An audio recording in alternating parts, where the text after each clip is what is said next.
dengan Inspiratalk.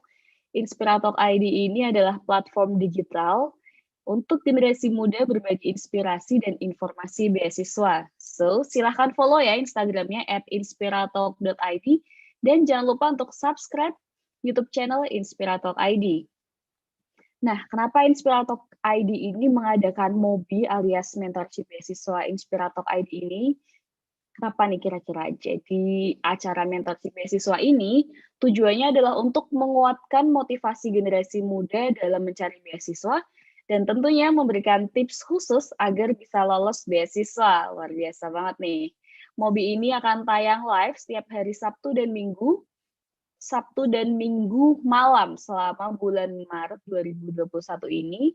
Dan acara ini dipersembahkan oleh Inspiratalk ID dan didukung oleh Rumah Millennials. Tanpa menunggu lama lagi, yuk kita mulai sesi mentorship-nya. Mari kita sapa dulu nih, Bang Genta. Halo, Halo, Mas Genta selamat. atau Bang Halo, Genta, gimana kabarnya? kabar baik Mbak Devi, kabar baik. Sehat-sehat, Mas? Sehat-sehat, sehat-sehat, sehat-sehat di sini. Alhamdulillah. Mungkin kita bacakan sekilas CV dari Mas Genta ya. Ini untuk sahabat Inspiratalk yang udah gabung dari lama pasti udah pada familiar dengan Mas Genta ini. Beliau merupakan PhD candidate dari Czech University of Life Sciences Praha dan sebelumnya mendapatkan gelar Magister of Science dari IPB University dan menamatkan sarjananya di universitas yang sama juga yaitu IPB. Mas Genta sekarang adalah seorang full-time researcher yang sudah menuliskan beragam karya penelitian dalam bentuk buku, opini di media massa, dan banyak sekali jurnal penelitiannya ini bisa dilihat ya di layar. Ini pastinya mentor dari MOBI ini adalah orang-orang yang sudah terpilih dan mumpuni nih. Oke, langsung aja ya. Mungkin kita langsung mulai aja nih Mas dengan pemaparan materi tentang motivation letter beasiswa oleh Mas Genta. Oke, kepada Mas Genta dipersilakan. Baik, terima kasih banyak Mbak Devi, rekan-rekan semua, Inspiratalk, Mas Bana yang saya hormati, Mbak Devi yang saya hormati, terima kasih banyak rekan-rekan semua yang hadir di sini yang saya hormati semua. Ada mungkin sebelum kita masuk, saya rasa rekan-rekan di sini udah sesi yang ke-8 ya, sesi yang ke-8 kita berbagi, sharing, dan di sesi ini mungkin saya tidak mengulang lagi apa yang sudah pernah disampaikan oleh rekan-rekan sebelumnya, oleh kawan-kawan sebelumnya, materi-materi yang sudah disampaikan kepada teman-teman. Tapi sesuai dengan apa yang sudah disampaikan sebelumnya, yang amanahkan oleh Inspiratalk ID pada saya, oleh Mas Bana, oleh Mbak Depik adalah bagaimana tips untuk menulis esai, untuk apply dari beasiswa, bukan begitu ya.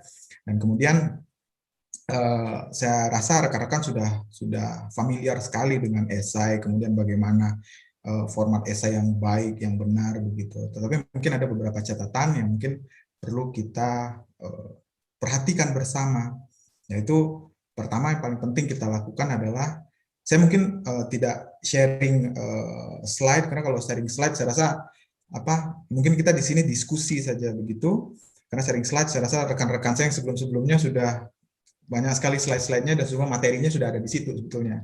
Nah, mungkin saat ini lebih ke mereview dan kemudian mengingat kembali apakah sudah benar atau belum. Ada beberapa poin yang mungkin saya perlu sampaikan kepada kawan-kawan semua di sini adalah seperti yang kita ketahui semua bersama bahwa esai itu kan salah satu dokumen pendukung yang nanti akan mempromosikan diri kita. Nah, semua orang udah tahu itu. Jadi umumnya membuat esai ini untuk bidang pendidikan, misalnya untuk melanjutkan sekolah, pekerjaan dan segala macam. Nah, jadi kita harus buat esai yang memiliki nilai jual untuk diri kita, bahwa esai yang ini adalah harus mencerminkan diri kita yang sebenarnya dan sesungguhnya. Menurut saya, ceritakan apa yang baik dari kita, ceritakan apa menjadi kekurangan kita yang kita tahu kekurangan kita itu, dan kemudian kekurangan itu tidak akan menghambat apapun. Namun satu yang paling penting adalah jangan pernah melebih-lebihkan cerita, karena di sini teman-teman bukan membuat biografi, tapi teman-teman menceritakan nilai dari apa yang mau teman-teman lakukan begitu. Jadi hindari untuk melebih-lebihkan dan membuat ceritanya menjadi tidak benar atau berbohong begitu. Saya lebih menyarankan ketika kita menuliskan adalah tuliskan apa yang pernah kita lakukan dan apa yang menjadi apa yang apa namanya jadi passion kita dan bagaimana kita mendapatkan itu atau mencapai itu. Nah, kemudian sebelumnya saya rasa semua sudah tahu bahwa kita harus tahu dulu untuk menulis esai, kita tahu dulu asal-usul pemberi beasiswa, asal-usul organisasi, atau asal-usul dari universitas yang kita tuju, kita harus tahu dulu, kemudian kita harus cari riset begitu. Saya rasa semuanya sudah oke untuk itu, sebelum nanti kita masuk ke yang poin pentingnya. Kemudian ini berulang-ulang kali saya rasa banyak teman-teman Mas Bana atau yang lain pembicara-pembicara sebelumnya juga sampaikan bahwa menulis esai itu bisa dikatakan bagus kalau misalnya kita tahu maunya pemberi beasiswa itu seperti apa. Jadi kalau kita tahu maunya orang apa, pasti bagus tuh nulisnya gitu. Jadi kan kita nulisnya langsung to the point gitu. Nah, jadi kita harus cari tahu asal-usul, latar belakang, lembaga yang memberikan beasiswa itu apa, dan kemudian apa namanya tujuannya apa, bisa begitu, dan kemudian spesifikasi dari masing-masingnya itu apa saja. Ini penting. Jadi kita harus tahu, yang tadi saya bilang, kita harus tahu maunya apa. Jadi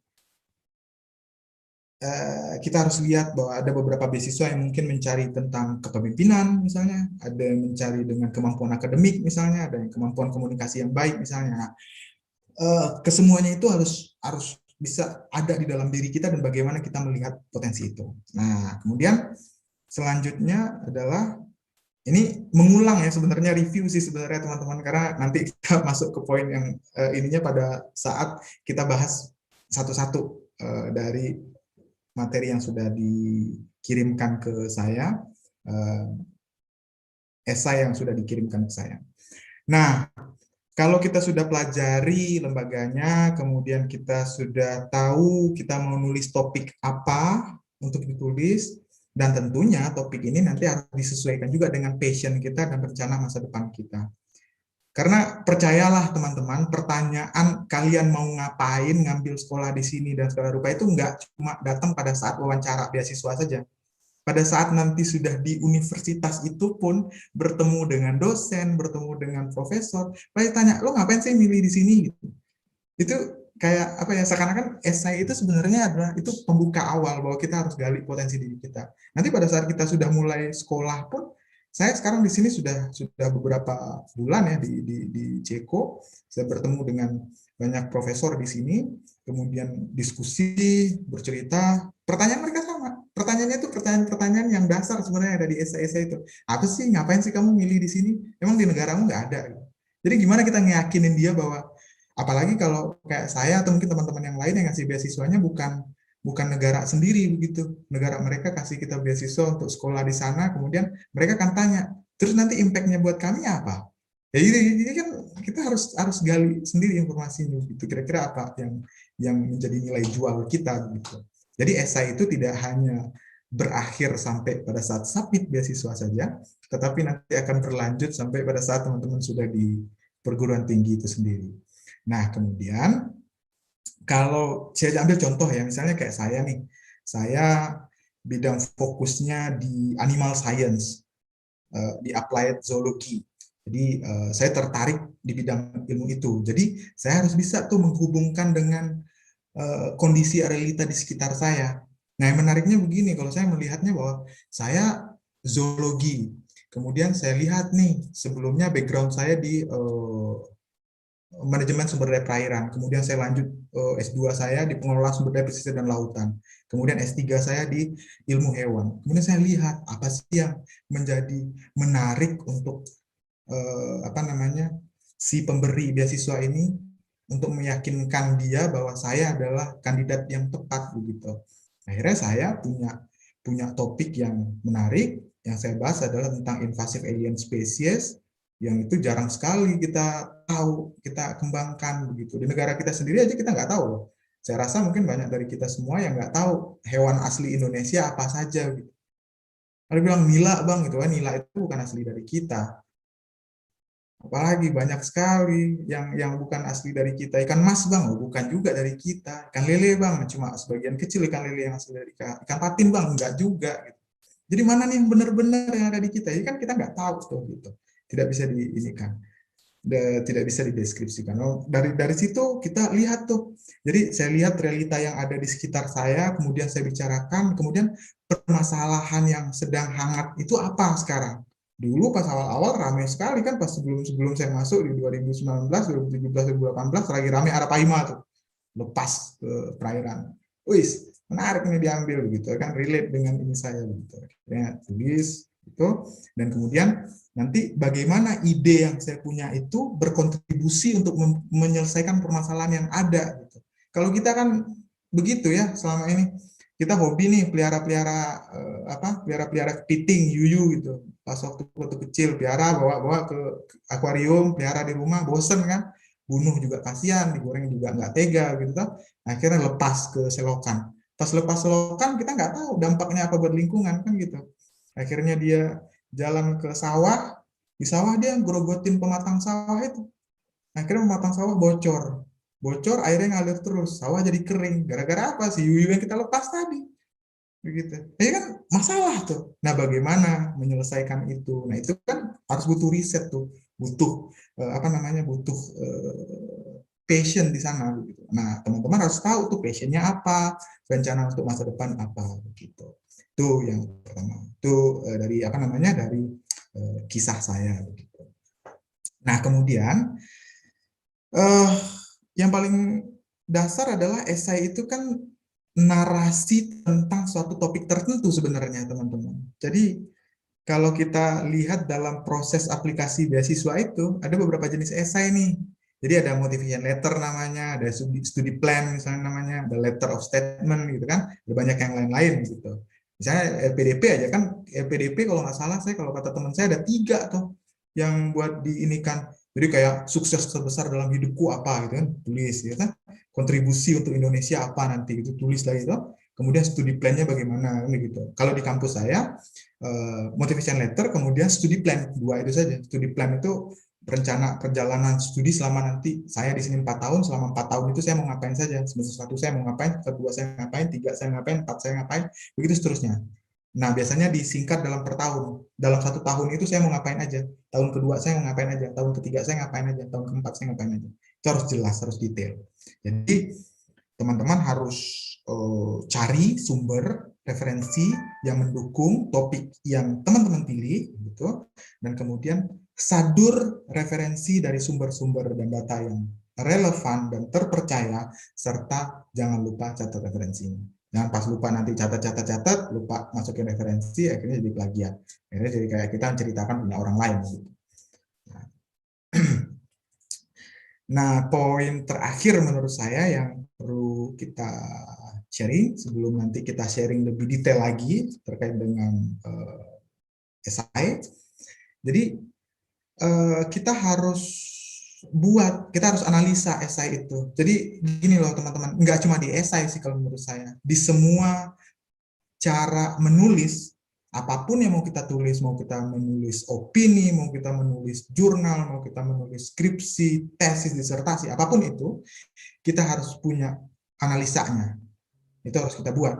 Dan kemudian kita baca sumber-sumber lain yang relevan. Dan saya rasa teman-teman yang lain sudah pernah tuh sampaikan itu. Cari referensi dari berbanyak hal, kemudian satukan, kalian lihat, kemudian kalian summary, kan begitu. Nah, kemudian kolaborasikan hal-hal itu, kan begitu, banyak sekali tuh yang sudah disampaikan. Ini benar sekali bahwa kita perlu banyak referensi. Untuk apa? Untuk membuat esai kita ini lebih matang begitu.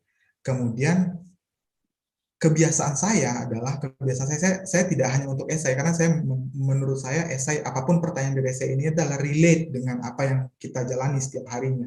Setiap orang akan bertanya. Misal contoh sederhana begini, saya ngobrol sama Mas Bana misalnya atau sama Mbak Depi misalnya, pas ngobrol-ngobrol begitu Mas Bana pernah tanya saya pas pertama kali saya diskusi dengan Mas Bana, kenapa sih milih Ceko gitu loh. Jadi kan itu kan pertanyaan dasar sebenarnya, cuma dengan cara yang lebih santai begitu. Jadi saya kan harus bisa meyakinkan orang, saya harus bercerita ke dia bahwa ini yang saya pilih gitu. Jangankan Mas Bana, saya datang ke KBRI saja, ketemu dengan staf-staf di KBRI, mereka tanya, kenapa milih Ceko Mas? Bukannya banyak yang lain Mas, universitas. Kenapa ngambilnya di sini? Kan nggak ada laut di sini. Kalau Mas ngambilnya perikanan, kenapa Ceko orang Lockland gini? Waduh, sebenarnya gimana membahasnya. Nah, dari sini tuh saya, kebiasaan saya dari dulu adalah dari saat S2 lebih tepatnya, karena dulu mentor saya pernah bilang begini, kamu kalau punya ide, apapun yang kamu pikirkan, jangan lupa catat. Dulu saya punya note, ada buku kecil, saya punya sekali buku kecil, sampai sekarang saya juga punya. Saya punya buku seperti ini. Nih, nah buku kecil ini nih, apapun yang saya ide muncul itu saya catat, Mas Mbak. Nah kalau sekarang sudah canggih ya, ada HP, ada tablet segala rupa, kita nggak butuh lagi yang begini-begini. Jadi setiap orang bisa mencatat ide-idenya. Ini yang dilupakan banyak orang biasanya. Mencatat hal-hal penting, poin-poin penting yang ditemukan selama observasi. Ingat, observasi esai itu tidak hanya pada saat Anda akan mendaftar beasiswa. Gua tahun ini mau melamar ke Australia, kalau gitu saya harus observasi. Tidak, kalau menurut saya. Esai itu adalah bagaimana perjalanan kita dari saat kita mulai masuk ke perguruan tinggi itu, kemudian apa saja capaian-capaian yang sudah kita lakukan, kemudian bagaimana kita melakukan itu, langkah-langkah apa yang kita lakukan di sana, itu kan perlu kita catat. Kalau nggak kita catat, kita lupa apa yang pernah kita lakukan dan apa capaian-capaian yang kita lakukan. Betul tidak? Ingat aja misalnya begini, kalau misalnya teman-teman bikin CV aja, misalnya bikin CV-nya pas S1 nggak pernah bikin CV, tiba-tiba nanti pas sudah selesai S2 baru bikin CV. Nginget-nginget lagi ya, dulu gue tahun berapa ya ikut seminar ini ya? Hari ini seminar apa yang pernah diikutin ya? Aduh lupa semua kan begitu. Nah, itu penting, yang begitu-begitu penting. Sehingga saya dalam menulis apapun, termasuk esai, termasuk opini yang saya tulis, termasuk jurnal yang saya tulis, itu ada ide nih. Misalnya contoh, dulu pernah ada banjir, lagi rame-rame banjir tuh, saya catat banjirnya apa saja sih. Terus nanti saya dengar berita, orang ngomong begini-begini, saya catat itu sebagai ide. Nanti saya diskusi sama orang, habis diskusi ternyata saya ada yang menarik, saya catat karena saya tahu kapasitas otak saya nggak bertahan lama, kapasitas otak saya nggak bisa menyimpan terlalu lama informasi, sehingga saya butuh buku catatan, saya butuh handphone saya untuk mencatat informasi yang ada agar itu menjadi poin-poin penting. Ketika saya tulis nanti, saya bisa bercerita dengan enak gitu loh, Mas Mbak. Jadi kalau misalnya nanti saya cerita, saya tinggal buka tuh catatan saya. Oh, gini-gini nih, ini poin penting, ini bagus nih, ini pernah saya lakukan ini penting. Jadi catat poin-poin penting yang kita temukan selama observasi. Setelah itu kita lakukan, maka kita bisa tuh membuat esai yang bagus, membuat tulisan yang bagus menurut saya.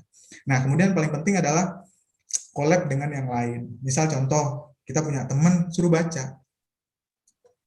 Kalau saya dulu bikinnya begini, saya nggak langsung kirim ke profesionalnya, saya malah kirim ke teman-teman saya dulu, karena asumsinya begini Mas Mbak, ketika orang lain yang mungkin tidak paham dengan apa yang akan kita tuju, mereka mengerti, itu jawabannya. Berarti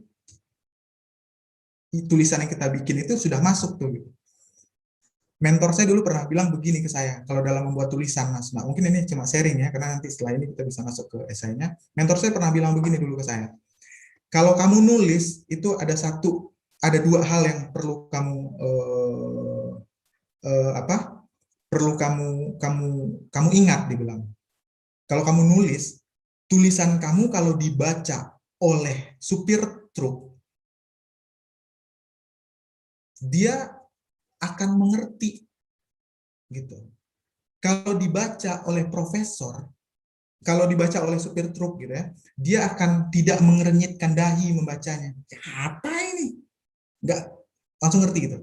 Tapi kalau misalnya dibaca oleh profesor, oleh orang yang ilmunya tinggi, itu si profesor itu tidak merasa terhina gitu. Jadi gimana tuh cara bikin membalancekan begitu? Sampai orang dasar paling rendah pun harus mengerti dengan apa yang kita tulis, orang yang tinggi sekalipun level ilmunya itu juga tidak merasa terhina atau apa dengan tulisan yang kita tulis gitu loh. Ah ini tulisan cerek nih gitu. Kita nggak begitu gitu maksud saya. Nah itu yang menjadi tantangan. Nah bagaimana untuk bisa mendapatkan itu semua? Menurut saya untuk bisa mendapatkan itu semua ya tadi dari tadi. Bagaimana kita bisa melihat poin-poin penting, kita catat, kemudian kita ini. Nah ini yang masih perlu kita gali bersama begitu. Ini menarik tadi saya baca terakhir, ini masih level curhat sih mas saya dibilang gitu di kolom Ini chat masih ya. ada quote of the day ya dari Akbar, ikatlah ilmu dengan menulisnya. Jadi Iya, esai iya. yang akan kita buat tuh bukan sekedar esai, tapi Yes, kayak betul, perjalanan hidup kita gitu ya Mas. betul, betul, Menarik betul sekali, sekali. Mbak Oke Devi, betul Mas, sekali. itu Jadi tadi untuk pengantarnya ya tentang esai. iya, itu untuk pengantar. Jadi itu saya udah masuk di poin terakhir saya yang saya mau sampaikan bahwa poin pentingnya adalah yang tadi. Kalau yang 4 poin yang tadi yang saya sampaikan di awal tadi sudah disampaikan oleh yang sebelum-sebelumnya. Saya rasa teman-teman sudah khatam itu semua. Tapi ada hal penting yang kadang kita suka lupa gitu loh. Kadang kita suka menyepelekan. Bahwa kadang kita juga anggap gampang lah ini.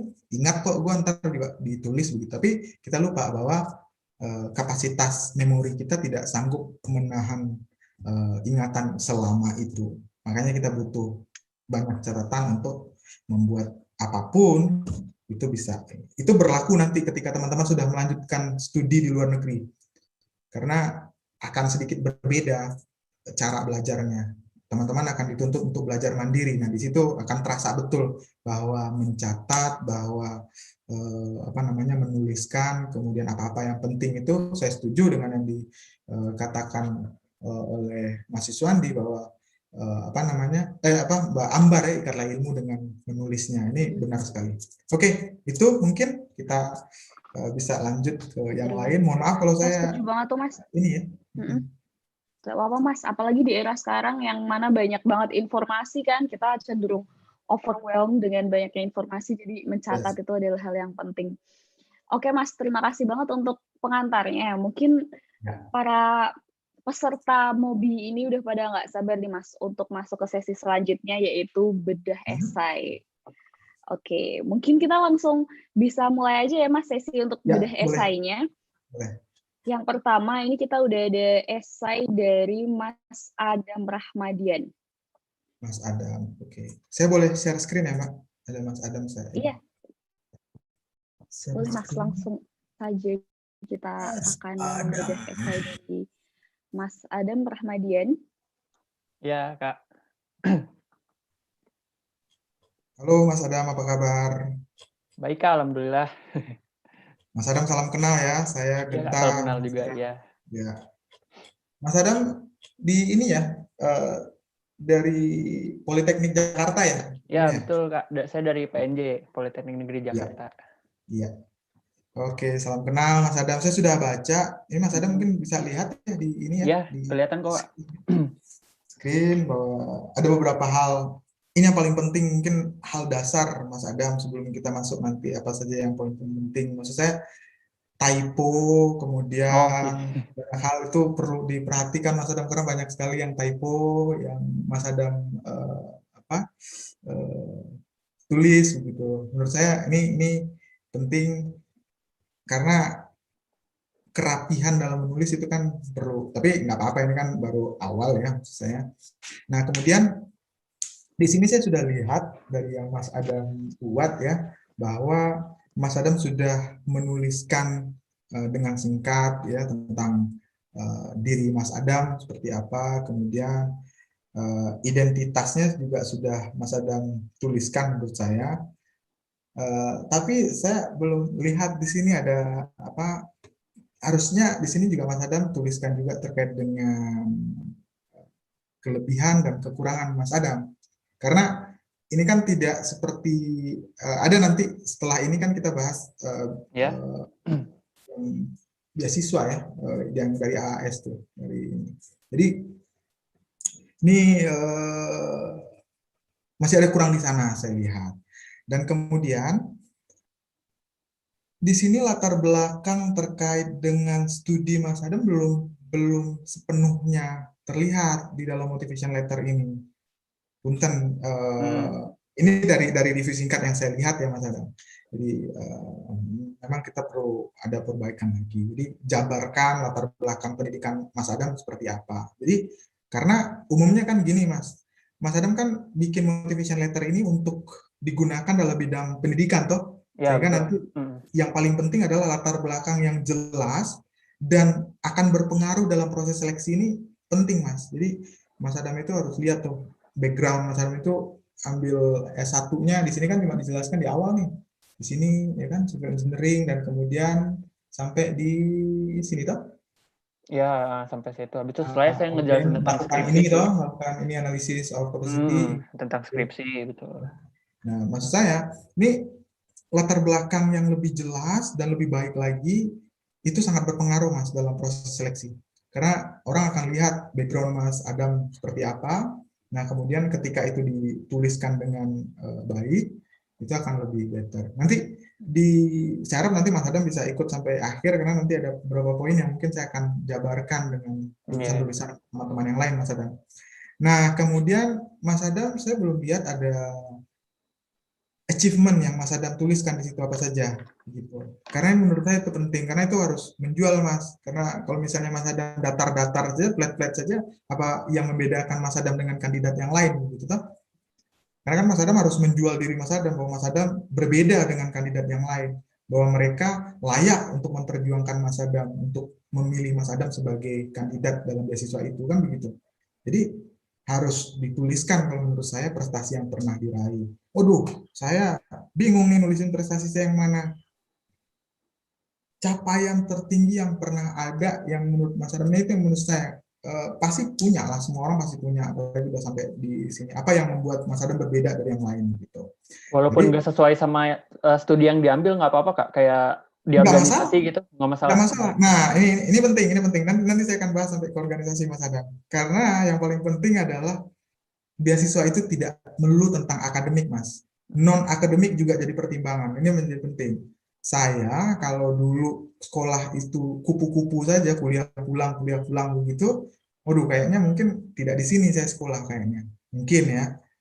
Tapi kalau semuanya organisasi terus juga begitu toh, ya mungkin juga saya tidak di sini juga sekolah. Jadi harus balance, Mas. Organisasi penting begitu. Nah, capaian-capaian di organisasi yang di yang di non akademik juga penting. Nanti saya akan bahas lebih detail, Mas. Nanti ada beberapa catatan dari esai-esai dari teman-teman yang lain yang saya membahas khusus tentang itu nanti, Mas Adam. Mudah-mudahan nanti Mas Adam juga ikut nanti situ. Nah, jadi pengalaman dan prestasi dalam pendidikan gitu ya. Itu penting tadi, atau yang tadi Mas Adam bilang bidang kerja pun juga bisa Mas Adam, atau misalnya organisasi. Nah, ini poinnya untuk apa? Untuk mendorong perekrut atau orang yang akan memberikan beasiswa itu untuk memahami diri Mas Adam itu jauh lebih dalam lagi begitu. Nah, ini kan penting saya rasa. Jadi jabarkan dengan jelas pengalaman yang sudah ada dan prestasi Mas Adam apa saja. Itu perlu dijelaskan di sini. Karena di sini juga gini, nanti saya akan semuanya akan saya inikan. Skill dan kompetensi Mas Adam juga belum tergambar dengan jelas saya rasa di sini. Ya, karena gini Mas, kalau misalnya kita membaca kan kita lihat nih, ini apa sih yang mau ditunjukin orang ini kan begitu. Karena ingat kita nggak cuma nulis, cuma sekedar nulis, tapi kita harus meyakinkan orang bahwa dengan tulisan kita bahwa kita adalah kandidat yang baik kan begitu. Beda loh dengan saya sekarang bercerita atau Mas Adam menceritakan pengalaman yang Mas Adam punya dengan Mas Adam menuliskannya di atas kertas. Nah, orang menangkap kan pasti beda gitu Mas. Nah, makanya kenapa orang-orang selalu bilang bikin esai itu yang menarik ya gitu. Jangan yang mainstream, harus anti mainstream. Misalnya gini, dari mana sih kamu dapetin beasiswa? Ya saya googling di internet, habis googling dari internet saya kirim emailnya. Setelah saya kirim email, saya dikirim formnya oleh petugasnya, kemudian saya isi. Itu kan datar sekali kan? Tapi gimana kita bikinnya dia bercerita, menarik, begitu kan? Bagaimana perjuangan Mas Adam untuk dapetin, kemudian bagaimana nanti ini, kemudian alurnya seperti apa untuk dapatkan sehingga dapat informasi itu, kemudian bagaimana mengisinya. Nah, itu kan menarik menceritakan itu. Alurnya harus jelas. Nah, kalau yang saya lihat dari yang Mas Adam buat secara keseluruhan, ini masih bercampur-campur begitu. Maksudnya ada tidak runut begitu. Jadi kalau orang baca itu kemana-mana gitu loh maksud saya. Tapi overall bagus gitu. Nah, jadi seperti yang saya bilang tadi bahwa kompetensi yang Mas Adam punya atau skill yang Mas Adam punya, skill dan kompetensi ini harus linear kalau saya rasa dengan apa yang mau Mas Adam tuju gitu. Di sini kan Mas Adam pengen melanjutkan master degree di sini ya? Ya betul di Delft. Jadi apa saja skill-skill yang Mas Adam punya untuk mendukung itu masuk di sana? Ini penting karena ini berpengaruh nanti dalam proses seleksi. Maka Mas Adam harus tunjukkan dan tonjolkan potensi itu. Perlu dijelasin nggak sih Kak? Itu kan sebenarnya paragraf pertama saya ngejelasin background saya sipil nih di PNJ. Nah setelahnya saya ngejelasin skripsi saya tentang transportation engineering yang simulation itu. Betul. Perlu dijelasin nggak sih mata kuliah apa aja yang saya dapat yang berhubungan sama ini? Itu harus menurut dong. Kakak masukin penting. Aja. Masukin karena harus relate Mas nanti. Nah ketika Mas dapat mata pelajaran itu, kemudian kan pasti ada tools tuh dalam mata kuliah itu tuh, ada software atau apapun. Mas ada canggih nggak dalam software itu atau ahli nggak dalam software itu kan bisa jadi skill kompetensinya Mas Adam gitu. Bahwa saya expert dalam ini. Jadi kita expertnya tidak hanya lagi dalam expert di Microsoft Word, Microsoft Excel, PowerPoint gitu tuh bintang 5 semua kan gitu. Tidak, tapi ada ya karena ya ini sih kalau dari guru saya waktu di IPB yang menjadi kelemahan orang Indonesia adalah kita kenal banyak aplikasi, kita kenal dengan banyak software, tapi sayangnya kita jarang mau mendalami itu sehingga kita tertinggal dari yang lain. Gitu. Nah, saya ya ini perlu kita gali Mas gitu. Tapi jangan ini Mas Adam, kita masih jauh lebih baik kok dari negara-negara lain. Karena banyak juga kok negara-negara lain yang juga mangap-mangap ngelihat kalau kita pakai aplikasi yang menurut kita udah umum ya. Jadi harus ini. Alasan mendaftar Mas Adam sudah tulis, saya sudah lihat di situ dan sudah oke. Alasannya juga sudah jelas. Lugas juga saya lihat dan jujur saya rasa ini Mas Adam menuliskan karena menurut saya penting sekali untuk jujur ya, menuliskan apa yang ingin kita tulis bahwa kita pengen ini pengen itu dan segala macam itu jujur. Karena saya beranggapan begini Mas, ketika negara lain mau memberikan kita stipendia untuk kita studi misalnya gitu, itu menjadi beban moral bagi kita untuk memberikan yang terbaik untuk bangsa kita dan untuk mempertahankan kepercayaan yang sudah ada. Saya rasa. Kita nggak bisa dong bilang, itu kan duit negara lu. Ya, kalau rugi lu, nggak bisa dong Mas. Karena ya sama tadi, tujuan kita menuntut ilmu itu buat apa? Gitu toh. Saya setuju dengan sependapat dengan yang sudah pernah disampaikan Mas Bana. Tujuan kamu melanjutkan studi itu untuk apa sih? Cuma untuk membuktikan ke orang lain bahwa ini loh gue sekarang gitu. Enggak dong, bahaya sekali kalau misalnya begitu. Tapi kan ada tujuan lebih tinggi dari situ gitu. Nah, tujuan yang capai lebih tinggi itu tidak lebih dan tidak tidak lain dan tidak bukan adalah kejujuran. Apapun itu jujur lebih penting.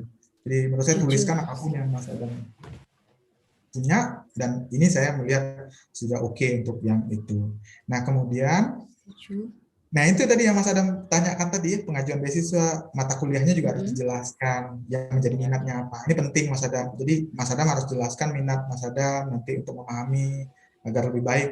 Karena ini cukup menunjang Mas untuk perekrutan Mas Adam nanti. Dan percayalah bahwa ketika Mas Adam nanti membuat relate dengan mata kuliah yang menjadi minat Mas Adam, mata kuliah yang sudah pernah dilakukan, kemudian bagaimana mengasah skill di situ, itu juga ini. Dan kemudian, itu yang tadi saya bilang, Mas Adam juga harus bisa menjual diri dengan yang tadi, menjual diri bahwa Mas Adam pantas untuk dapetin itu. Kita kan jual barangnya diri kita sendiri, kemampuan kita sendiri, otak kita sendiri gitu. Harus bisa dong keunggulan yang Mas Adam punya, kemudian rencana jika Mas Adam terpilih nanti itu juga harus cantum di situ. Nah itu yang belum detail saya lihat Mas Adam. Jadi mohon maaf nih kalau ada banyak catatan, tapi Nggak ini apa-apa, Kak. Kebaikan kita bersama. Atau saya Malah di sini seneng juga ya ini belajar, Mas Adam ya, masukannya Iya, banyak malah ya. seneng dikoreksi. Detail banget lagi nih. Karena menurut saya gini Mas, buat saya ini juga belajar ketika Inspiratalk ID kasih saya ini, saya juga belajar nih. Aduh ini nih, aduh saya harus hati-hati nih kalau misalnya begini nih. Sehingga kan punya catatan lagi. Jadi saya punya catatan. Nanti catatan-catatan ini saya akan kirimkan atau nanti mungkin bisa chat saya. Nanti kalau ingin kenal saya lebih dekat bisa lihat di sini teman ini. Oke, siap Kak. Nah itu mungkin Mas Adam bisa di screenshot ya. Udah ini dipoto nanti, juga. nanti email saya atau apa ke saya, nanti saya kirimkan catatan-catatan saya terkait itu nanti. Ya, Terkait yang saya komentari sekarang ya. Nah kemudian nanti akan ada grup kecil juga. Ini ada info dari Mas Iswandi, akan ada grup kecil untuk grupnya Mas Genta juga. Nah, oke. Siap. Oke Mas, ini mungkin dari Mas Adam udah langsung memberikan tanggapan secara langsung ya. Tadi udah tapi langsung enak sih lebih TikTok begini lebih enak, jadi pas gitu. Saya lebih better begitu daripada saya ngoceh terus gitu kan, terus nanti ini itu lebih better, lebih bagus, keren. Oke. Ada satu lagi nih. Ini satu penting. Rencana masa depan Mas Adam di sini belum tergambarkan dengan detail kalau saya lihat Mas Adam. Kalau saya baca dari secara keseluruhan Mas Adam mau ngapain nanti. Jadi rencana masa depan, jadi kan gini loh, logikanya saya anggap sebagai perekrut Mas Adam ya, karena saya baca nih. Jadi saya ingin tahu dong nanti potensi yang Mas Adam punya. Jika Mas Adam terpilih nanti, rencana masa depan itu kan apa gitu loh, mau ngapain setelah saya ngasih beasiswa, mau ngapain nih gitu. Jangan sampai setelah saya kasih beasiswa terus nggak ngapa-ngapain, itu kan ya nggak ada feedback juga atau gitu. Nah ini penting Mas, jadi detail itu loh. Berarti selama masa kuliah gitu ya Kak, atau setelah S2 maksudnya? Setelah rencana lulus. masa depan Mas. Setelah nanti selesai dengan mengambil mata universitas, mengambil jurusan itu, kira-kira rencana apa nih ke depan mau dicapai gitu. Okay. Nah, nanti kita akan bahas di esai yang berikutnya Mas Adam. Nanti ada tuh beberapa yang masuk ke dalam saran saya yang tadi. Nanti kita akan bahas di situ. Gitu, sehingga nanti kelihatan tuh lebih mantap lagi gitu. Terus saran saya Mas Adam, bertutur itu bukan kita ngomong ya, bertutur dengan menulis itu harus sama Mas. Jadi kita harus runut tuh mau menyeritain apa. Kalau sekarang kan kita ngobrol, diskusi, boleh dong ngobrol, balik lagi ke belakang, masuk lagi ke depan, ke tengah lagi, balik lagi, begitu bisa. Tapi kalau kita bertutur itu harus runut Mas. Tadi saya sampaikan, ada beberapa poin tadi yang saya sampaikan tuh, harus kenalin diri dulu, kemudian apa saja yang jadi backgroundnya, latar belakangnya apa, kemudian bagaimana satu potensinya apa, kenapa milih itu harus runut begitu. Oke Mas ya, siap. Makasih. Saya tidak menggurui, cuma berbagi ya Mas. Makasih Kak udah dikoreksi ya. Mas Adam pasti ini udah catatannya udah banyak ya Mas ya. Wah banyak ini Kak.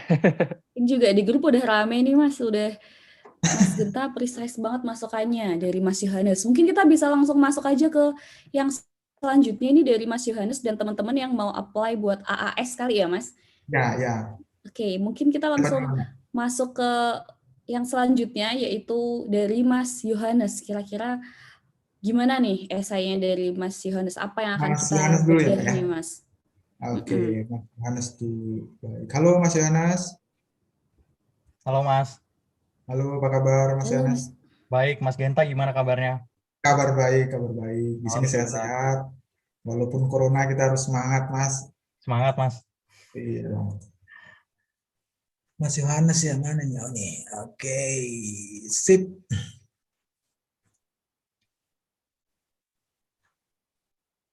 Sudah kelihatan ya, Mas ya? Kelihatan, Mas. Oke. Untuk Mas Yohanes saya pilih ada dua Mas ini kan, tapi nanti secara umum sih sebetulnya nanti akan dibahas semua per pertanyaan Mas. Jadi nanti saya akan bahas Mas Yohanes 2 pertanyaan ini, dan kemudian nanti mungkin Mas Yohanes beda nih untuk pertanyaan berikutnya apa yang sudah Mas Yohanes tulis. Tetapi mungkin ada beberapa insight mungkin yang bisa menjadi catatan gitu kan, mungkin bisa dikoreksi gitu. Karena jujur saya baru mendapatkan ini kemarin Mas, jadi saya baca, jadi saya pikir lagi nih, saya harus muter otak gimana saya caranya supaya ini bisa masuk, pesannya bisa nyampe gitu. Jadi saya pilih untuk, karena ada 3 AAS, jadi saya pilih 2-2. Jadi 2 pertanyaan dari Mas Yohanes, 2 pertanyaan dari Mbak Maria, 2 pertanyaan dari Mas Wawan nanti begitu. Jadi supaya bisa masuk gitu Mas. Mudah-mudahan Mas Yohanes bisa. Tapi nanti setelah ini pun juga saya akan lanjutkan Mas, saya akan lanjutkan dengan Mas Yohanes dengan pertanyaan-pertanyaan 4 pertanyaan berikutnya gitu. Karena ada 6 pertanyaan. Ini enak sih kalau AAS, jadi sudah ada ini ya, sudah ada pertanyaan-pertanyaan, ada formnya yang diberikan, dan kemudian sudah ada batasan-batasan kan begitu. Beda dengan yang tadi Mas Adam, makanya kenapa Mas Adam agak lebih detail, lebih banyak. Kalau yang ini kita lebih lihat pertanyaannya begitu. Oke, kita mulai dari Mas Yohanes. Saya pilih ini ya, Wadid. Untuk Mas Yohanes juga nanti kalau misal ada yang ingin disampaikan atau tanggapan mungkin bisa langsung aja ya. Siap. Di 2 poin pertama, dan mungkin bisa disambung juga nanti untuk yang selanjutnya Mbak Maria dan Mas Wawan, karena relate nih poin-poinnya. Bukan saya. Maaf ya. Oke, baik Mas Yohanes, kita mulai dari how did you choose your proposed course and institution. Nah, Mas Yohanes di sini sudah bikin nih ada 4 paragraf ya Mas Yohanes. Jadi di sini saya sudah lihat bahwa Mas Yohanes sudah menjelaskan tentang program yang akan Mas Yohanes ambil dengan jelas sekali, sudah padat, sudah rinci. Saya lihat di sini. Menurut saya sudah oke lah gitu. Dan kemudian di sini juga ada nih Mas Yohanes juga ini kan sebagai corporate lawyer ya. Waduh, mantap Mas Yohanes, nanti kalau saya ada ini bisa kontak-kontak ya. Iya. Sorry ya kalau saya so asik ya Mas Yohanes. Punten. Harus asik dong. Oke, jadi di sini kita lihat nih, Mas Yohanes juga sudah menjelaskan apa yang sudah Mas Yohanes lakukan atau miliki dan yang mendukung dalam studi Mas Yohanes nanti. Di sini sudah Mas Yohanes tulis nih gitu, udah mantap di situ. Tapi nanti mungkin gimana secara keseluruhan nanti saya akan bahas bagaimana baiknya gitu kan untuk menjawab pertanyaan ini begitu. Karena pertanyaan di sini ini ada 2 Mas. How did you choose kan untuk purpose course dan institution, berarti kan untuk kuliahnya, untuk institusinya toh. Nah, bagaimana nanti baiknya kita menjawab untuk pertanyaan ini. Masing-masing orang punya gaya, masing-masing orang punya ini, tapi ada baiknya ketika nanti kita ngikutin dari pertanyaannya gitu.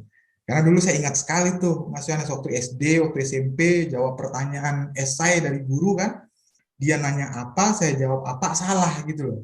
Karena cuma dikasih 1 doang, dan jawab panjang-panjang cuma dikasih 1 doang, upah nulis kan gitu. Jadi maksud saya nanti biar masuk gitu toh. Nah di sini sudah saya lihat juga bahwa Mas Anas juga menampilkan bahwa memberikan pertimbangan lain kenapa memilih jurusan ini gitu kan. Dan Mas Anas juga sudah menyampaikan latar belakang Mas Yohanes sendiri seperti apa. Jadi ini seperti yang oleh Mas Adam tadi, di sini Mas Yohanes sudah jelaskan nih latar belakangnya apa dan bagaimana, kemudian pertimbangannya apa dalam memilih jurusan ini, dan kemudian di sini juga disampaikan nih bahwa ada 2 universitas yang dipilih ya sama Mas Yohanes, dan juga sudah dijelaskan tentang pertimbangan-pertimbangan yang telah dilakukan untuk memilih universitas itu apa saja. Saya sudah tangkap itu dari ketika saya baca ini, saya sudah tangkap itu gitu. Nah, kemudian di sini juga dijelaskan antara universitas A yang menjadi pilihan Mas Yohanes dengan universitas B yang jadi pemilihan kedua, itu sudah dijelaskan tuh bedanya apa gitu. Dan bagaimana universitas itu nanti membantu Mas Yohanes mencapai tujuan Mas Yohanes nanti untuk di masa depan, future, untuk mencapai goals Mas Yohanes dan lain sebagainya. Secara singkat sudah bisa dapat, tapi belum detail Mas gitu. Jadi tadi saya udah dapat nih beda antara universitas A dengan universitas B, antara Anu dengan Melbourne gitu kan. Itu sudah terlihat bedanya. Tapi bagaimana universitas itu bisa membantu Mas Yohanes untuk mencapai masa depan Mas Yohanes, untuk nyampe goals Mas Yohanes, itu masih belum detail di situ. Saya lihat di situ. Nah, kemudian mungkin untuk semua teman-teman yang nulis AAS, esai AAS, untuk menjawab pertanyaan ini, saya saran nih, bikin aja 2 paragraf terpisah, Mas, gitu. Karena ini nanti relate, kenapa? Karena pertama kan pertanyaannya itu adalah untuk course-nya, untuk mata kuliahnya, kemudian untuk university-nya, toh. Jadi saran saya begini, buat 2 paragraf terpisah, 1 fokus pada jawaban untuk memilih jurusan yang Mas Yohanes inginkan.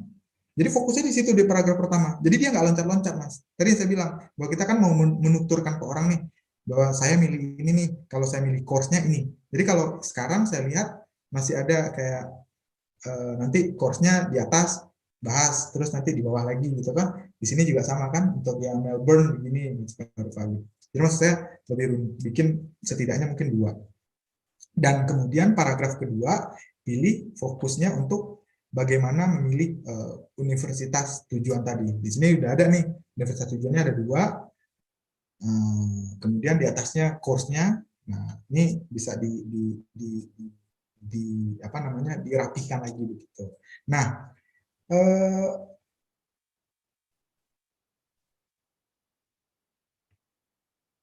kemudian dari yang saya lihat ini ya,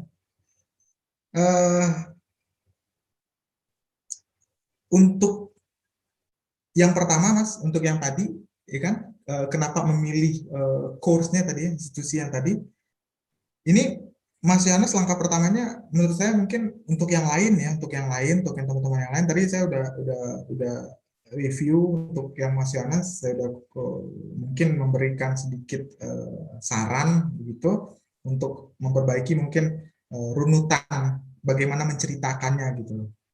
Poinnya sudah dapat di sini, Mas. Tapi runutan untuk menceritakan itu supaya orang dapat, oh ini loh gitu. Kita kan suka tuh baca novel, Mas. Kalau misalnya kita baca novel kan kita enak tuh melihat runutannya kan, nggak bolak-balik gitu, nggak kayak sinetron Indosiar kan. Sekarang dia bahas apa, besok dia kemana gitu. Nah ini juga sama. Jadi untuk teman-teman yang lain yang menjawab pertanyaan ini, pertanyaan yang sekarang ini, jadi ada beberapa saran nih. Pertama adalah latar belakang pendidikan, ya, seperti yang dituliskan Mas Yohanes sebelumnya ini. Beliau sebagai corporate lawyer dan segala macam gitu kan. Kemudian pengalaman organisasi atau komunitas, volunteer, riset, begitu kan sudah disampaikan oleh Mas Yohanes secara jelas ya di situ. Dan kemudian kita lanjutkan lagi dengan apa namanya, menuliskan masalah atau potensi yang ada. Masalah dan potensi yang ada ini kan kita ngelihat apa sih yang jadi masalah gitu loh. Di sini bicara tentang korupsi begitu kan, Mas Yohanes dan segala rupa gitu. Dan kemudian setelah potensi yang ada, masalah yang ada, harus kita tuliskan juga bagaimana jurusan yang akan kita tuju. Itu tadi yang saya bilang, ini course kan di paragraf pertama. Dari masalah yang ada, itu kita harus jelaskan jurusan yang kita akan tuju itu bagaimana dia bisa dapat membantu menyelesaikan masalah atau mengembangkan potensi yang ada tadi gitu. Nah, ini kan akan lebih ini nanti lebih apa namanya, lebih terstruktur gitu, Mas. Nah, kemudian untuk paragraf tentang universitasnya itu sebaiknya dibuat dalam satu ini sendiri, satu paragraf sendiri. Kemudian di sini sudah ada bahwa tuliskan kelebihan-kelebihan universitasnya atau peringkatnya, dosennya, mahasiswanya bagaimana, alumninya, kegiatan-kegiatan yang relate dengan yang akan Mas Yohanes tuju nanti, kemudian riset yang sesuai dengan punya Mas Yohanes dengan universitas yang Mas Yohanes tuju gitu. Di situ diceritain di paragraf itu, Mas. Jadi paragraf tentang course sendiri, paragraf tentang ini sendiri, sehingga jawaban untuk pertanyaan ini itu dapat gitu, Mas. Jadi si pembaca nggak perlu bolak-balik gitu, Mas. Mas mau tanya dong, boleh nggak? Ya, boleh Mas. Mas, kalau kita tulis AS, emang AS kan ada 4 pertanyaan tuh kan. Nah, emang aku di situ tulis cuman terkait tentang urgensi apa sih, kenapa aku harus ambil S2 pertama. Yang kedua, kenapa di pilihan itu. Yang ketiga, di paragraf terakhir kan aku tulis goalku intinya bantu klien BUMN. Intinya gitu kan. Nah, menurut Mas Genta sendiri, saran dari Mas Genta tadi aku tuangkan ke dalam why did you choose your purpose course in an institution, atau ke IC 234 yang lain, Mas. Karena sebenarnya pertanyaan Mas Genta itu udah aku jawab sih sebenarnya di IC nomor 234. Makanya aku menjadikan 4 IC ini connected gitu loh, Mas. Connected gitu, Mas. Baik. Ini menarik sih, Mas. Tapi kalau misalnya kayak tadi yang saya bilang, kalau misalnya kan kita ditanya, itu kan kita orang pengen jawabannya itu jawaban dari apa yang ditanyakan, kan begitu toh. Nanti akan masuk tuh seperti yang tadi Mas Yohanes sampaikan tadi tuh, apa sih yang untuk pertanyaan-pertanyaan berikutnya. Saya kan udah jelasin dari yang sebelumnya. Saya kan udah jelasin di sini gitu. Nah, konektivitas itu ada di dalam jawaban Mas Yohanes di dalam setiap pertanyaannya, begitu loh. Dan kemudian bagaimana nanti dia akan dituangkan untuk menjawab pertanyaan yang lain. Walaupun misalnya gini, setelah ini kamu mau ngapain nanti gitu. Kan sebetulnya udah ada nih. Saya milih ini karena saya nanti akan begini-begini gitu. Tapi kan kita nggak bisa, kan saya udah jawab di atas gitu kan, nggak bisa begitu. Atau misalnya biar si pemberi beasiswa melihat bahwa saya sudah menjawab secara keseluruhan. Tidak, karena mereka membuat daftar pertanyaan itu agar mereka dapat detail gitu, Mas. Sehingga nanti di sini Mas Yohanes untuk pertanyaan yang sekarang Mas Yohanes lihat secara gambaran kasarnya. Kemudian detailnya dari mana? Detailnya ketika mereka nanti menanyakan secara detail nanti setelah selesai, Mas Yohanes mau balik atau enggak? Kalau mau balik, apa yang mau Mas Yohanes lakukan? Gitu kan? Nanti kan ada daftarnya. Di situ bikin rincinya gitu. Jadi lebih ini loh gambaran sekarang saya akan begini, saya milih universitas ini karena akan seperti ini. Kemudian detailnya di mana? Detailnya nanti di jawaban yang berikutnya. Itu lebih better. Saya setuju dengan yang Mas Yohanes sampaikan tadi, bahwa ketika Mas Yohanes sudah tulis, tak, tidak harus detail di sini memang, tetapi sudah menggambarkan bahwa Mas Yohanes sudah tahu mau ngapain, kemudian kelebihan universitasnya begini. Ini sudah disampaikan di pertanyaan ini sudah terjawab. Kemudian tadi yang saya disampaikan untuk latar belakang apa segala macam, kemudian bagaimana ininya, kemudian tadi kan fokusnya, kemudian beda universitas dan segala rupa, kemudian nanti mau ngapain setelah itu kan lebih simpel disampaikan begitu, karena nanti akan didetailkan pada pertanyaan yang lain gitu.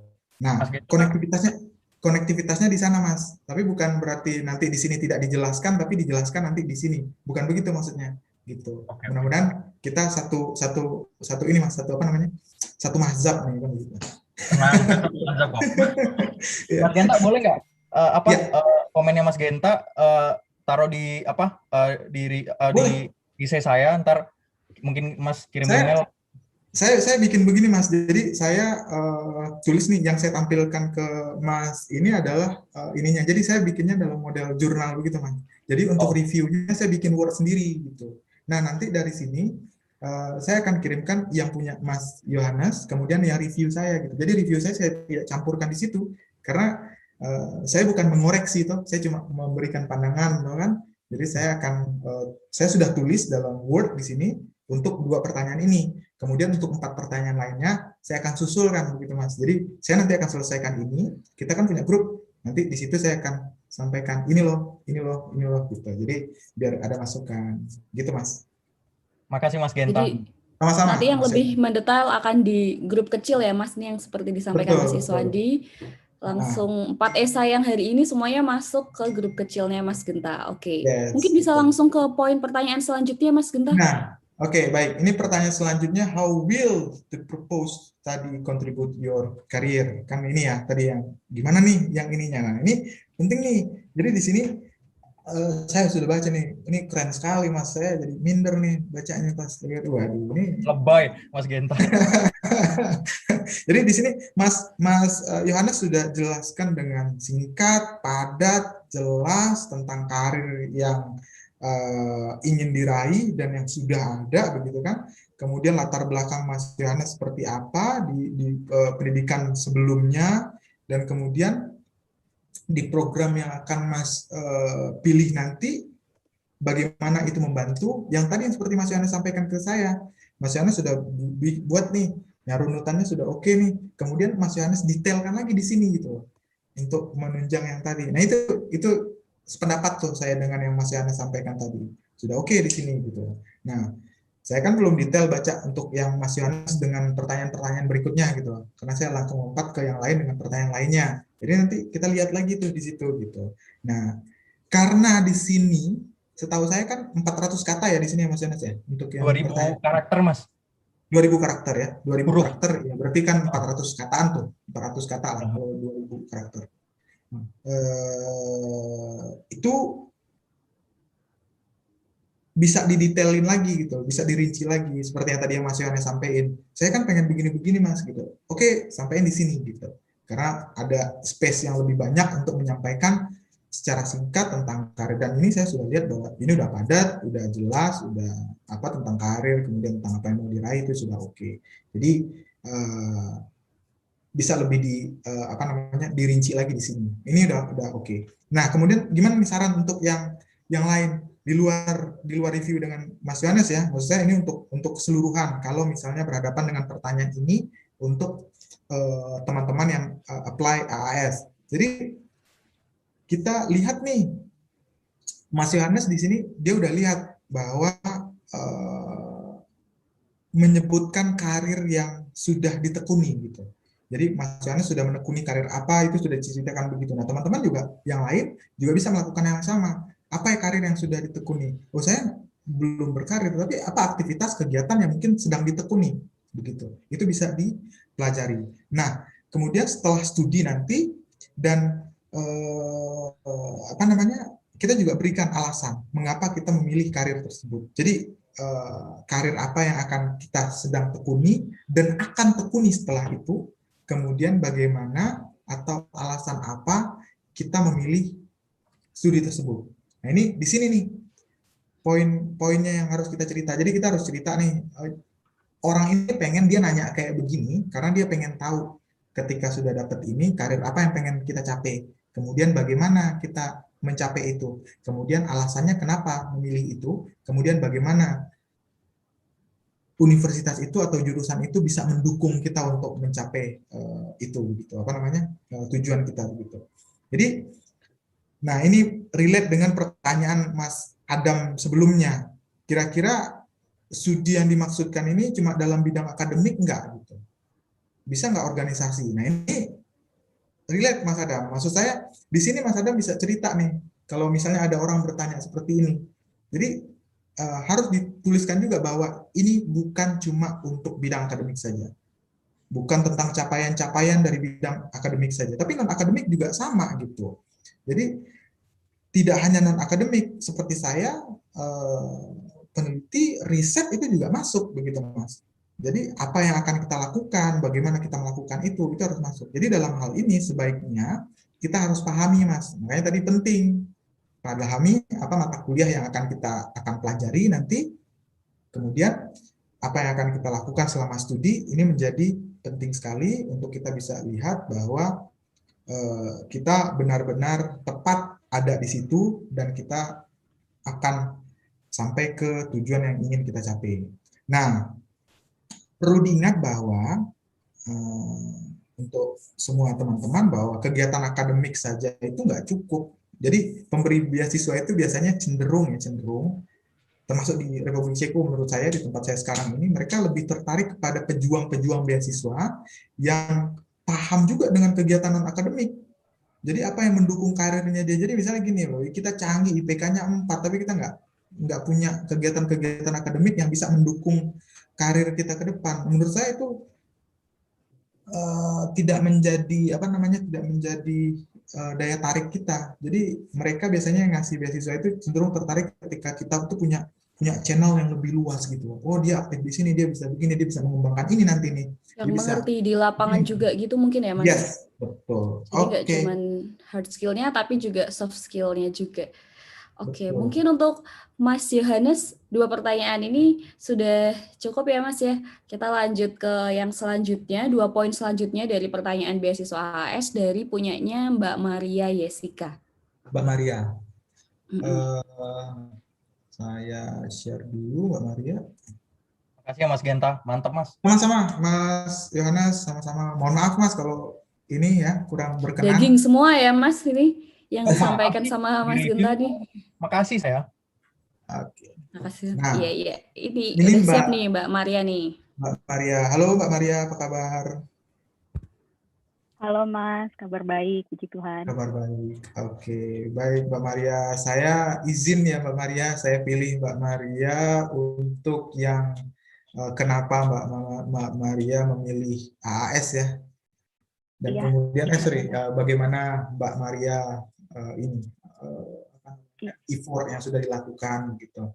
Nah, kemudian seperti yang saya jelaskan ke Mas Adam sebelumnya, bahwa kita harus hati-hati dalam menulis. Ada 2 di sini yang saya pilih untuk Mbak Maria yang kita akan bahas. Mudah-mudahan relate dengan yang lain dan menjadi masukan juga untuk yang lain. Karena ya tadi seperti yang saya sampaikan, bahwa kalau saya baca semua nanti jadinya saya skimming gitu loh. Jadi nggak masuk nanti apa yang jadi ininya. Ya sama aja ya, komentarin doang lo gitu kan, nggak ada yang masuk kan, jadi gitu nanti nggak enak saya. Jadi lebih baik kita detail begini gitu kan, jadi Iya, lebih dalam per nanti poinnya ya masuk. Mas. Iya. Iya. Nah, Mbak Maria, di sini saya bisa lihat ada beberapa poin yang ini berbahaya sebetulnya. Begini. Sederhana tapi agak sedikit berbahaya, bahwa typo ini, tapi ini kebiasaan iya. kita sih. Kadang lupa untuk baca lagi bahwa kita udah ngerasa bahwa ini sudah sempurna sekali. Saya dulu juga sering begitu dalam menulis. Saya pikir sudah paling paten, sudah layak naik, sudah layak cetak, nggak taunya masih ada yang salah tulis, salah ketik, hurufnya kebalik-balik begitu. Nah, ini pentingnya kita harus memberikan ke orang lain. Bisa jadi kalau Mbak Maria punya adik, punya siapa gitu kan, itu digunakan, minta dia untuk membaca, kemudian lakukan review singkat. Nah, kemudian dari yang sudah saya baca dari Mbak Maria di sini, Mbak Maria sudah menjelaskan secara singkat ya tentang informasi bagaimana Mbak Maria mengenal AAS itu dan dari mana gitu kan. Kemudian juga sudah menjelaskan tentang effort-nya Mbak Maria tuh, ada diceritakan tentang dari tahun 2018 sudah nyari ya, waduh ini udah lama sekali nyari itu kan. Ini sederhana tapi menjelaskannya dengan menarik. Ini kan orang akan jadi lebih tertarik seperti yang tadi saya contohkan ke Mas Adam. Kalau misalnya kita bicaranya biasa-biasa aja di sini. Coba dong kamu ceritain effortmu untuk bikin ini. Ya, saya cuma nyari di internet. Biasalah coba-coba aja gitu kan, terus tulis gitu kan, saya coba-coba cari di internet. Itu kan kurang menarik. Biasa sebenarnya tapi kurang menarik. Jadi sudah isinya menceritakan bagaimana keseharian Mbak Maria mendapatkan itu dan bagaimana effortnya untuk mendapatkan itu. Isinya sederhana tapi sudah ditulis dengan lebih menarik dan menampilkan usaha-usaha yang sudah dilakukan. Ini sudah oke. Menurut saya sudah mantap lah. Makanya kenapa kita lihat hal-hal yang mungkin penting dituliskan walaupun sederhana, cuma menceritakan tentang bagaimana sih cara kita berjuang, tetapi sudah dituliskan dengan menarik. Ini penting. Jadi, saya nyari begini-begini isi form, kan nggak menarik. Tapi kalau ceritain dari 2018, wah ini perjuangannya, effortnya luar biasa ya, udah nyari dari lama nih. Aduh, kalau gitu kasih aja deh gitu kan. Jadi dia baru baca yang pertama dia udah ngasih duluan kan gitu. Bisa jadi. Nah, kemudian 1 atau 2 paragraf saja cukup sebenarnya, dan ini saya setuju nih. Jadi ya udah cukup singkat aja, kita nggak usah panjang-panjang, nggak usah detail gitu. Jadi 1-2 paragraf udah bagus, sudah oke, dan sudah detail. Hati-hati dengan teknik penulisan dan segala macam. Oke, nah apa yang menjadi masukan kita bersama untuk ini di luar dari review dengan Mbak Maria tadi, karena ini sudah oke lah, sudah pas, sudah oke menurut saya. Tapi ada hal yang perlu kita perhatikan dalam pertanyaan ini. Mungkin teman-teman yang lain punya masalah dengan pertanyaan ini. Tapi kita harus lihat kata kunci dari pertanyaan ini. Karena kan kita harus lihat begitu toh. Kalau sebagai seorang guru SD, guru SMP, guru SMA yang sering bikin soal gitu, bagi dosen gitu, mereka biasanya mahasiswa-mahasiswa ketika menjawab pertanyaan itu harus tahu dulu kata kunci yang ditanyakan oleh si pemberi soal, kan begitu. Kalau dari pertanyaan ini ada 3 kata kunci. Ada deskripsi, kemudian ada usaha untuk mendapatkan informasi tersebut, kemudian ada pilihan studi di Australia itu apa nanti, kan begitu yang diinginkan. Nah, ini harus masuk nih Mbak. Jadi bukan Mbak Maria ya, Mbak Maria tadi sudah oke. Harus masuk nih teman-teman semua. Kalau untuk menjawab pertanyaan ini harus ada nih petunjuk yang harus menguraikan atau bertutur tadi yang saya bilang, menceritakan. Jadi tidak cuma tentang nyebutin poin-poin yang sudah dilakukan, tapi bagaimana menceritakan informasi tadi, gitu loh. Kayak yang dilakukan oleh Mbak Maria ini. Jadi dia sudah bertutur, sudah menjelaskan bahwa ini loh ceritanya begini. Nah, ini yang paling penting. Jadi tidak hanya sekedar poin bahwa saya sudah lakukan ini begini, tidak begitu. Tapi bagaimana dia menceritakan dengan lebih baik. Jadi ciri dari deskripsi yang baik itu adalah, ini yang paling penting, dan coba tidak cuma untuk deskripsi, tapi di setiap tulisan apapun, ciri tulisan yang baik atau deskripsi yang baik atau penjelasan yang baik adalah ketika orang lain membaca tulisan kita, membaca esai kita, apapun yang kita tulis, itu mereka bisa membayangkan gitu. Jadi orang udah kebayang. Jadi kalau saya dulu suka novel Harry Potter, besar, tebal-tebal sekali, sampai yang berapa yang terbaru 7, tebal-tebal sekali. Baca itu 1 halaman saja kita bisa membayangkan tuh alur dari itu, dan kita membayangkan bagaimana adegan-adegan yang terjadi di cerita itu. Nah, ini ketika kita bertutur yang baik, deskripsinya dengan baik, ketika orang lain membaca tulisan kita itu, mereka bisa bayangin itu. Kamu nulis apa sih gitu loh. Jadi dia udah bisa bayangin. Dan hal itu juga akan terjadi kalau misalnya kamu bisa membuat orang membayangkan itu, baru akan terjadi kalau misalnya diceritakan dengan detail gitu. Jadi kalau detail nulisnya, detail ceritainnya, orang bisa bikin itu. Tapi kalau yang tadi saya bilang, sekarang bahas apa, nanti bahas kemana, orang kan jadi pusing kan, aduh ini gimana sih nih gitu, jadi ruwet. Nah, akhirnya berikutnya adalah yang perlu juga kita lihat dari dari pertanyaan ini adalah bagaimana akhirnya kita bisa mendapatkan informasi tentang KAS ini.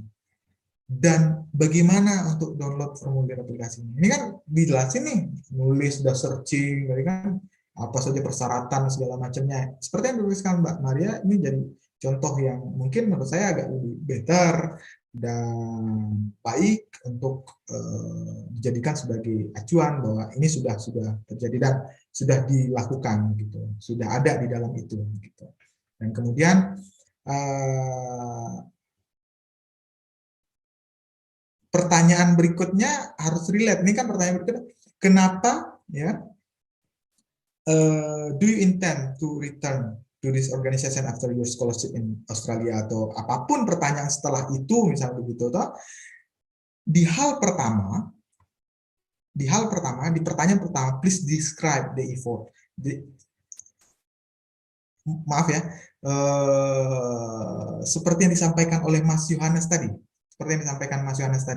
Kan saya sudah jelaskan nih gimana. Nah, untuk menghubungkan itu semua kita harus ada aba-abanya dari awal gitu loh. Mas Yohanes sudah sampaikan itu tadi. Saya sudah coba nih. Nah, kita sudah kasih aba-aba di awal. Jadi jelaskan apa yang sudah dilakukan dan apa yang sudah teman-teman pahami dalam memilih jurusan itu di universitas itu. Nah, itu harus ada di dalam deskripsi ini, di dalam pertanyaan awal ini. Ini nanti kaitannya dengan pertanyaan-pertanyaan selanjutnya gitu loh. Jadi sudah dikasih sudah di-mention di awal seperti tadi yang Mas Yohanes sampaikan. Saya kasih dulu nih penjelasan singkat gitu.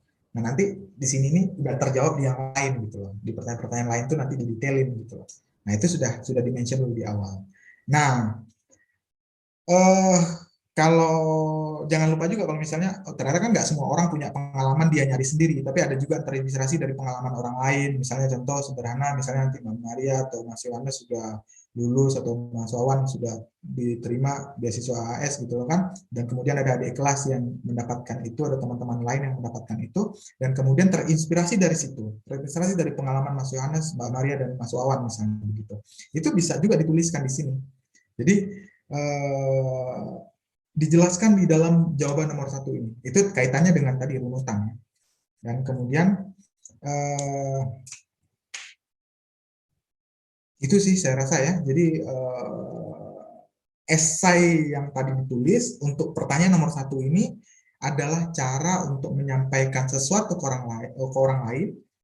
Jadi cara menyampaikan informasi itu harus beda. Tadi saya bilang ketika kita nyampaikan informasi ke teman atau nyampaikan informasi ke pihak pemberi beasiswa. Jadi harus kita perhatikan tutur bahasanya, tutur katanya, sehingga dapat alur yang bagus, alur yang baik, dan kemudian mention sesuatu yang nanti akan kita jelaskan pada pertanyaan-pertanyaan berikutnya. Karena ada 6 pertanyaan, semuanya harus relate, dan karena dia relate, kita harus detailkan, dan kemudian harus mention di awal. Kira-kira gitu untuk pertanyaan pertama untuk Mbak Maria. Kemudian boleh lanjut ya Mbak, karena ini singkat, ini udah oke.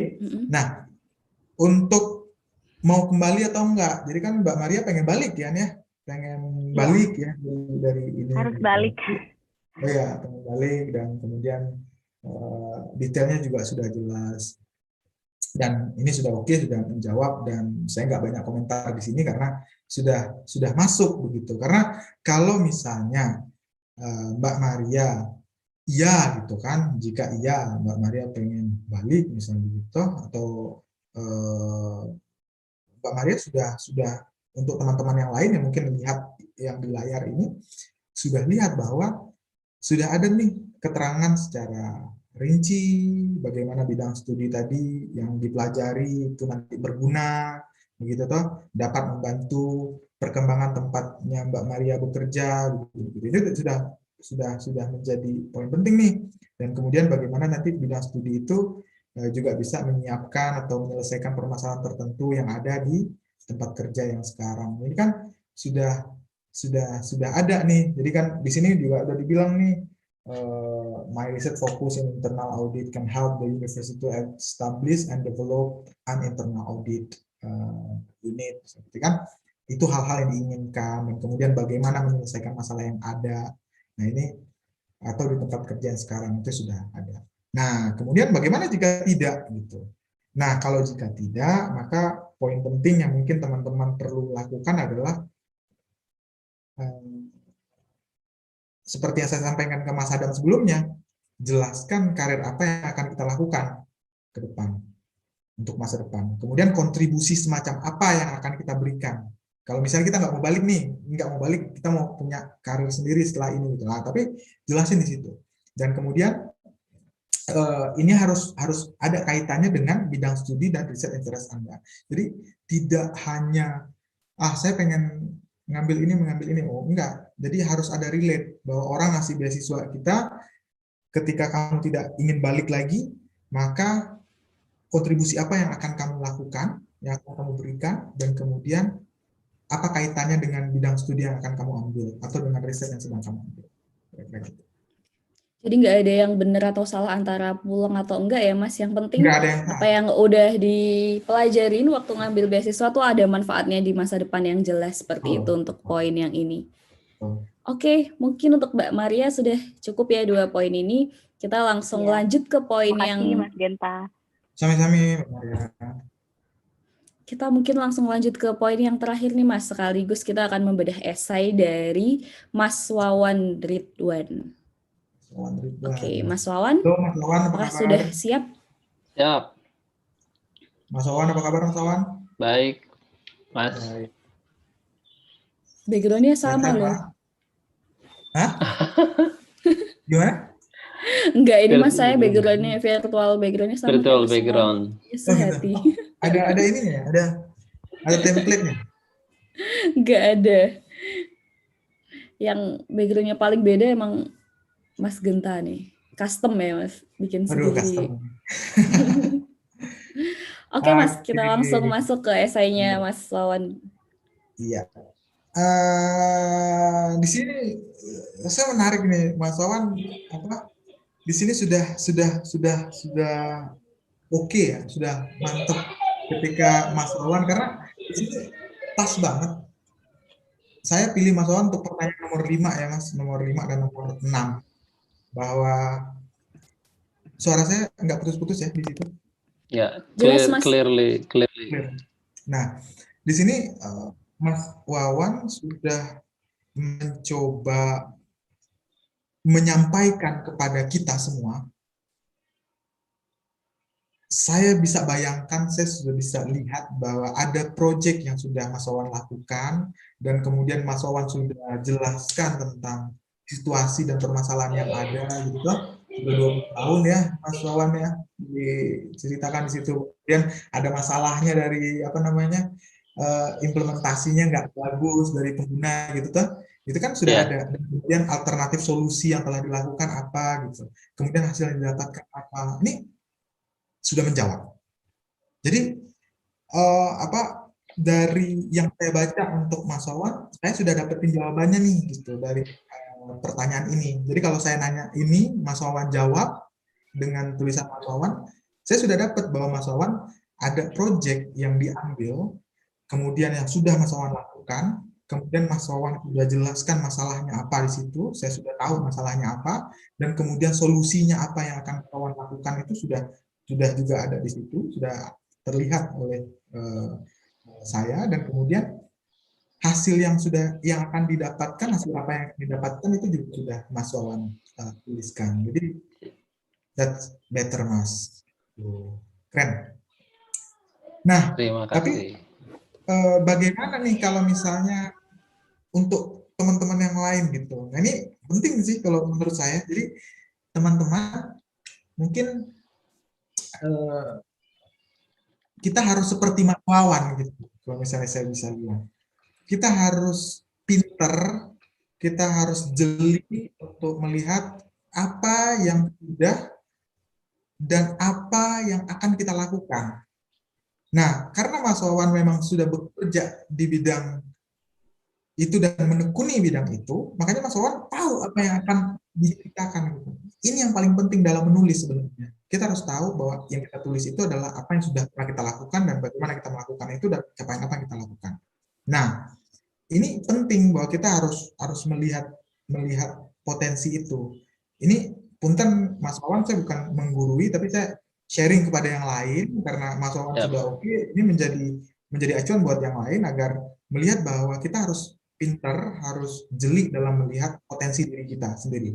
Dan kenapa saya tadi bilang bahwa kita harus jeli, bahwa saya pribadi pun sendiri itu sedikit kebingungan tuh. Kadang kalau misalnya ditanya, kira-kira potensimu apa sih? Tak, gen gitu kan. Saya bingung kadang-kadang nulis potensi saya apa gitu. Harus pikir dulu sehari semalam buat ngeluarin apa yang saya punya begitu. Nah, itu makanya kenapa kita harus jeli dalam melihat apa yang akan kita tuliskan atau yang kita sampaikan. Karena tidak sedikit dari kita yang kebingungan untuk melihat potensi kita sendiri gitu loh. Nah, ini harus jeli. Dan kemudian seperti yang dituliskan oleh Mas Wawan, teman-teman kalau menjawab pertanyaan ini, Mas Wawan harus ambil satu permasalahan saja yang jadi concern. Ada banyak, misalnya nih potensi yang ada, tapi harus ambil satu saja concern yang relate dengan apa yang akan dituju, fakultasnya atau universitasnya atau jurusannya, dan kemudian itu harus dituliskan apa yang menurut teman-teman itu berdampak nanti atau paling dibutuhkan masyarakat nanti. Kalau di sini kan kita lihat nih, ini akan berdampak sekali bahwa orang ketika nanti semuanya cashless ya, semuanya sudah online based payment by online begitu ya, sistem pembayaran online begitu, sistemnya online itu kan memudahkan. Jadi ada hal yang paling berdampak, paling dibutuhkan oleh masyarakat atau paling berkelanjutan itu penting. Contoh sekarang ada yang terbaru di kita baru datang tuh kan ada tol yang radio tol itu ya, mau ngebut pun juga kita shit gitu, langsung dia lewat mobilnya, nggak harus tempel-tempel kartu lagi begitu. Atau sekarang saya baru cashless itu ketika saya sudah di Eropa, saya jarang sekali megang cash karena setiap pembayaran apapun masuk di grocery yang paling kecil pun saya sudah pakai kartu gitu.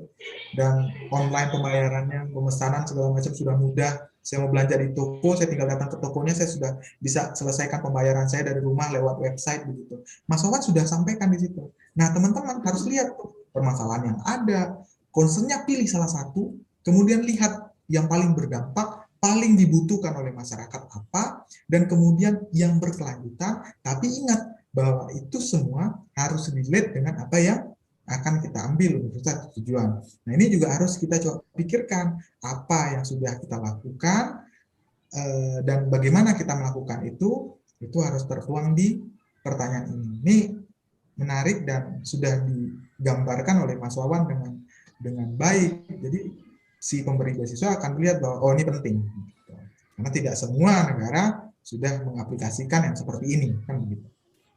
Kira-kira begitu. Dan kemudian kalau aku boleh, ya boleh Mbak. Kalau aku boleh simpulin, mungkin di pertanyaan ini mungkin masing-masing emang akan berbeda, tapi bagaimana kita pintar-pintarnya mencari celah untuk meriletkan ya Mas. Dan ini udah ada contoh yang sangat baik dari Mas Wawan karena udah ada real action-nya. Nah, jadi PR teman-teman yang lain itu emang kerjaan, Mbak. Menggali. Nah, makanya kenapa saya lebih senang seperti ini ketika kita punya diskusi yang dibatasi oleh waktu, saya baca kemudian lihat mana yang lebih better. Makanya dari tadi kan kita lihat bahwa contoh-contoh yang diberikan, kemudian review yang diberikan adalah review yang membuat orang lain yang juga sedang berjuang dalam beasiswa atau membuat esai, itu punya gambaran. Jadi dia nggak ngelihat yang keliru gitu loh, tapi dia ngelihat yang oh kayak gini ya contohnya, oh kayak gini yang lihatnya. Kemudian saya dengan kesoktahuan saya ini mencoba menafsirkan begitu, ini kan begitu. Jadi membuat dia lebih detail gitu. Iya, dan masing-masing kita jadi bisa reflect juga sih Mas, kira-kira saya apa ya, nanti yang lain apa ya. Oke Mas, kita mungkin bisa ke next pertanyaan yang terakhir ya. Pertanyaan yang terakhir untuk beasiswa. Ini pertanyaan terakhir. Nah, ini pertanyaan terakhir. Give the 3 practical and realistic example. Nah, di sini di sini sudah Mas Wawan sudah tampilkan ada 3 apa yang nanti 3 contoh yang akan Mas Wawan lakukan setelah menyelesaikan studi nanti, itu sudah dituliskan di sini. Namun di sini ada komentar Mas Wawan, punten bisa di dalam pertanyaan ini ada hal yang harus Mas Wawan lakukan, karena di sini dia minta 2 pertanyaan Mas, ada bagian A, ada bagian B. Jadi lebih baik Mas Wawan menjawab per bagian. Itu yang pertama. Jadi di sini kan ada yang ini, untuk pertanyaan yang ini dulu, kemudian ada pertanyaan itu yang berikutnya. Jadi saran saya untuk yang bagian ke-6 ini, Mas Wawan bedain. Yang satu adalah untuk mengambil contoh 3 kasus yang sedang Mas Wawan lakukan. Ini sudah Mas Wawan sampaikan di situ. Kemudian Mas Wawan belum dengan rinci, kalau saya baca ini, saya belum lihat dengan rinci apa dan bagaimana Mas Wawan melakukannya. Tapi apa yang akan Mas Wawan lakukan sudah lihat nih, sudah tahu. Kita sudah bisa baca. Mungkin teman-teman yang lihat bisa baca, oh ini yang akan dilakukan nanti. Tapi bagaimana Mas Wawan bisa melakukan itu yang kurang detail kalau menurut saya. Atau mungkin karena saya yang tidak dapat atau bagaimana. Tapi saya belum apa namanya, kalau misalnya kakek saya bilang belum tune in gitu loh. Jadi saya belum lihat ada bagaimana untuk melakukan itu dengan detail gitu. Ada terlihat tapi masih kasar gitu Mas. Maksudnya masih global gitu. Detailnya belum. Nah, akan lebih better ketika Mas Wawan, karena dia kan cuma minta 3 hal itu, kemudian jelasin aja rinci apa sih 3 itu dan kemudian bagaimana bisa melakukan itu gitu. Nah, itu mungkin bisa jadi masukan. Nah, kemudian Karena hal yang penting dalam pertanyaan ini adalah pertanyaan poin A ya Mas Awan. Pertanyaan poin A adalah mungkin untuk teman-teman yang lain juga adalah bagaimana kita sebetulnya merealisasikan tiga impian ini secara realistis gitu. Jadi di sini saya lihat ini realistis, ini sangat realistis sekali apa yang disampaikan. Jadi dia tidak terlihat dilebih-lebihkan, tidak terlihat tidak terlihat mewah, wah apa segala macam begitu toh. Ini sudah realistis, tetapi yang tadi saya sampaikan belum detail. Kenapa? Kita harus detailkan bagaimananya, Mas. Bagaimana untuk mencapai itu. Semua orang tahu bahwa nanti pertama kita harus develop bisnis esensial ini kan. Kemudian apa yang kita lakukan dengan inovatif approach misalnya gitu. Kemudian ada inovasi mindset dan leadership begitu. Kemudian ada collaborative partnership gitu. Itu kan semua sudah ada. Semua orang tahu itu bahwa itu adalah 3 mimpi Mas Wawan yang akan Mas Wawan lakukan setelah selesai studi dengan beasiswa itu gitu. Tetapi detail langkah bagaimananya belum jelas gitu. Ada langkahnya tapi belum detail. Kenapa penting? Semakin detail langkah-langkah yang Mas Wawan nanti sampaikan atau teman-teman sampaikan pada poin pertanyaan ke-6 ini, maka akan semakin mungkin hal tersebut dilakukan. Maka akan semakin mungkin juga dan akan semakin membuat juga si pemberi beasiswa itu yakin untuk memilih kita gitu. Jadi kalau misalnya ini loh tujuannya, kemudian kita detailin gini untuk nyampe ini. Orang kan yakin, oh iya kalau misalnya gini, detailnya begini, oke, bisa nih, terwujud nanti nih gitu. Jadi kan orang, yakin, bisa dilakuin nih. Gitu. Tapi kalau misalnya dia masih global, masih umum, masih seperti general gitu, orang kan ya gimana, detailnya gimana sih gitu Mas Wawan. Punten. Nah kemudian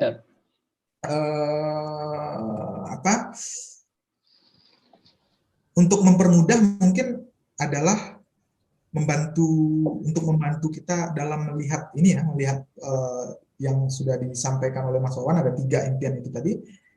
Apa sih yang akan kita lakukan begitu?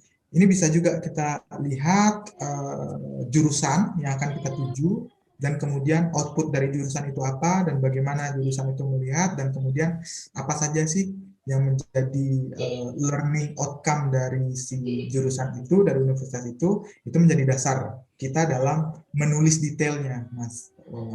Karena menurut saya penting. Kita terkadang mudah untuk menyampaikan ide, mimpi. Jangankan 3, 50 pun bisa kita sampaikan gitu.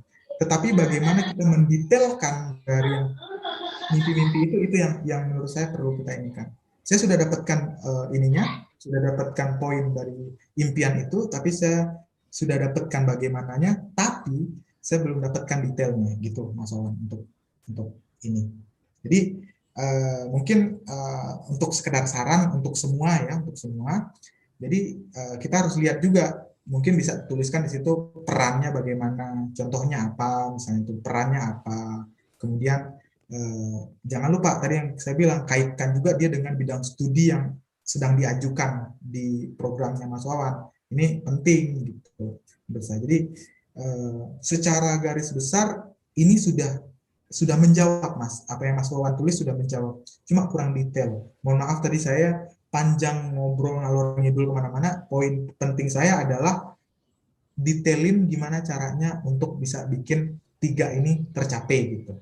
Nah kemudian Mas Wawan untuk poin ini harus dibagi 2. Bikin Mas untuk list any possible constraints you think may prevent you from achieving the task.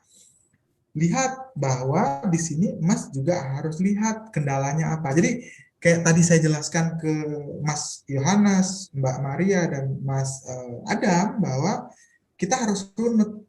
Jadi kalau di sini saya ngelihat Mas Adam nyeritainnya sudah ada, sudah oke, sudah masuk, tetapi kalau misalnya kita pengen runut lagi dari ini akan jauh lebih mantap lagi Mas. Jadi pada pertanyaan poin B itu Mas Wawan bisa jelasin nih, ada nggak kemungkinan kendala dalam mengimplementasikan pengetahuan atau skill yang didapat dari studi itu nanti. Kalau ada kan tadi Mas Adam Mas Wawan sudah jelaskan tuh di pertanyaan kelima bahwa ini kendalanya sudah begini ini kendalanya gitu. Nah kemudian kendala itu dijabarkan juga di situ gitu loh. Nah itu untuk menjawab pertanyaan B, Mas. Jadi nanti ceritakan secara terstruktur tentang apa saja yang akan menjadi tantangan dalam melaksanakan apa yang disampaikan pada bagian A tadi ya. Itu kan tantangannya, detail tadi kan. Dan kemudian alternatif solusinya untuk melakukan itu juga tertuang di dalam poin B itu gitu loh. Jadi mimpinya sudah ada, detail melakukannya juga ada, kemudian tantangannya pada poin B dan kemudian alternatifnya juga pada poin B gitu loh, Mas. Jadi terjawab sudah pas dia sudah baca poin A, oh ini loh mimpinya, oh ini masalahnya, oh begini cara mengatasinya gitu loh. Jadi kalau saya orang awam yang tidak mengerti dengan bidang Mas Wawan atau Mas Yohanes atau Mas Adam, saya jadi paham tujuannya nanti mau kemana gitu. Kira-kira gitu Mbak Depi, punten pisan kawan-kawan semua, kalau misalnya ada yang kurang berkenan dari komentar-komentar saya, tapi yakin dan percayalah bahwa saya sendiri di sini juga menjadi banyak ilmu yang saya dapatkan dari esai-esai yang datang kepada saya, sehingga saya bisa nyari apa yang bisa diinginkan. Dan inilah gunanya mentorship, karena tidak hanya untuk satu orang atau dua orang saja, tetapi semua orang yang ada di dalam itu juga saling memperbaiki diri dan saling mengimprove dirinya. Dan terima kasih banyak untuk Inspiratalk yang juga sudah mempersilahkan saya untuk memberikan ini, sehingga saya punya mindset yang baru, insight yang baru. Terima kasih Mbak Depi. Mas Wawan. Iya Mas, setuju banget. Terima kasih. Mas Genta, makasih banget. Saya jadi teringat quote yang bilang kalau katanya pemimpin yang baik itu yang bisa melahirkan pemimpin-pemimpin lainnya. Nah ini kayaknya Mas Genta udah merangsang otak kita untuk berpikir lebih jauh ya. Emang nggak pernah cukup kayaknya Mas kalau ngomong bentar sama Mas Genta ini semuanya daging semua. Oke Mas, tapi sayang sekali karena kita dibatasin oleh waktu. Mungkin bisa minta closing statement Mas sedikit dari Mas Genta. Oke. Baik, sebelumnya saya ucapkan terima kasih banyak untuk rekan-rekan semua yang ada di sini. Terima kasih Inspiratalk, Mas Bana, Mbak Depik, Mas Wawan, Mas Yohanes, Mbak Maria, dan Mas Adam yang tadi saya kulik-kulik esainya dengan kesotoyan saya. Mudah-mudahan ada berkah buat kita semua dapat manfaat lah dari diskusi kita malam hari ini atau siang hari ini di Praha. Harapan saya sih kita semua bisa sampai kepada waktunya kita masing-masing, karena masing-masing orang punya waktunya, bahwa ketika Mas dan Mbak sekarang berjuang dengan beasiswa, bukan berarti Mas dan Mbak akan langsung diterima, kan begitu. Ada dua pilihan tuh. Pertama akan diterima, kedua mungkin akan ditunda menerimanya. Mungkin tidak tahun ini, tahun depan, atau kapan nanti Tuhan akan berikan itu, kan begitu. Nah, closing statement saya begini. Kita jangan lupa selalu berdoa dan berusaha tentu.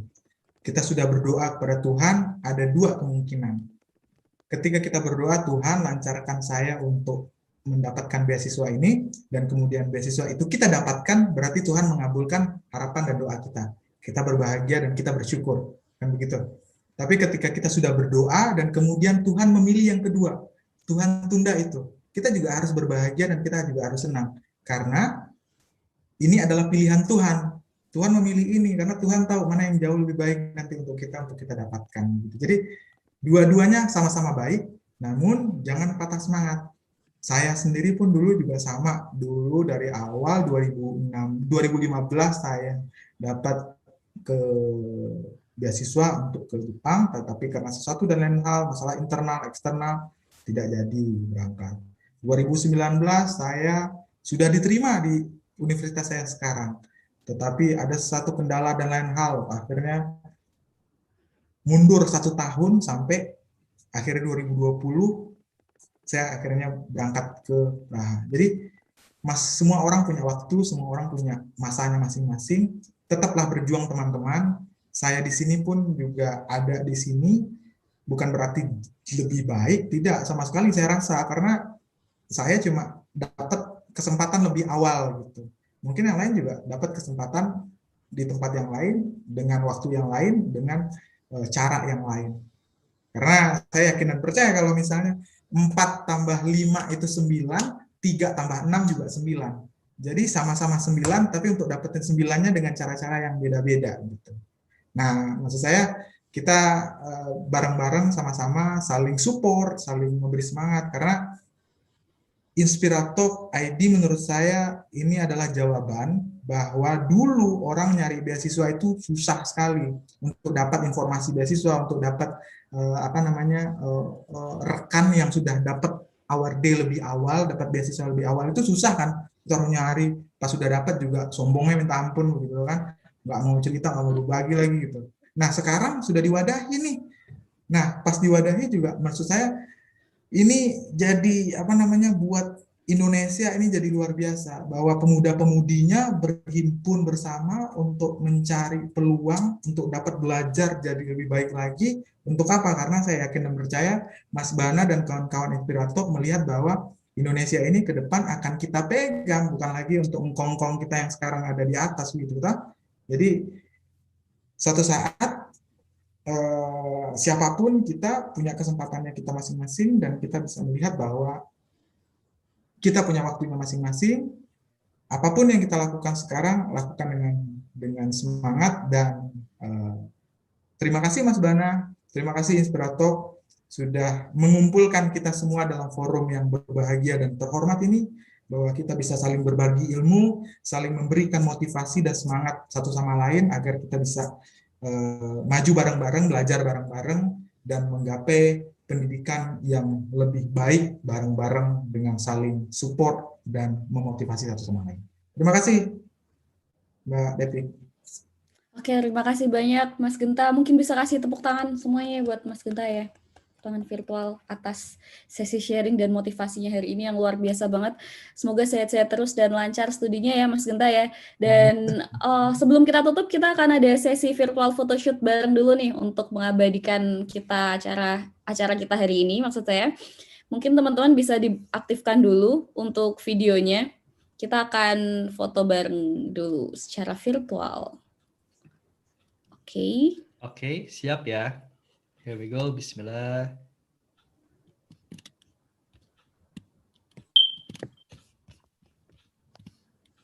Oke, kembali ke Depix. Oh, udah ya? Udah. Belum kerasa loh. Ulang deh, Mas. Aku hitung deh. Lagi ya wes. Yuk. 3. biasanya dihitungin 3, 2, 1. Oke, saya ikut screenshot nih. Sip. Keren Mas Genta, mantap. Terima kasih Mas Bana kesempatannya. Speechless. Oke. Banyak banget yang didapat hari ini pastinya, dan dengan berakhirnya sesi photoshoot tadi, maka berakhir pula sesi Mobi Inspiratalk kita hari ini. Terima kasih rekan-rekan semua yang sudah bergabung di Mobi alias Mentorship Beasiswa Inspiratalk ID. Jangan lupa ya untuk share keseruan acara malam ini melalui Instagram Story dan mention @inspiratalk.id dan @s.genta.a. Dan untuk teman-teman yang ada di YouTube, jangan lupa untuk isi daftar hadir yang ada di live chat untuk mendapatkan e-sertifikat. Simak terus channel Inspiratalk ID karena Mobi akan kembali lagi di hari dan jam yang sama, yaitu Sabtu dan Minggu, pukul 7 waktu Indonesia bagian Barat selama bulan Maret tahun 2021 ini. Terima kasih juga untuk Rumah Millennials yang turut mendukung acara Mobi oleh Inspiratalk ID. Saya Depix pamit undur diri. Wassalamualaikum warahmatullahi wabarakatuh. Waalaikumsalam warahmatullahi wabarakatuh. Terima kasih Kak semua. Terima kasih Mas Genta, Terima kasih semua, terima kasih. Makasih banyak semua. Mohon maaf ya kalau terlalu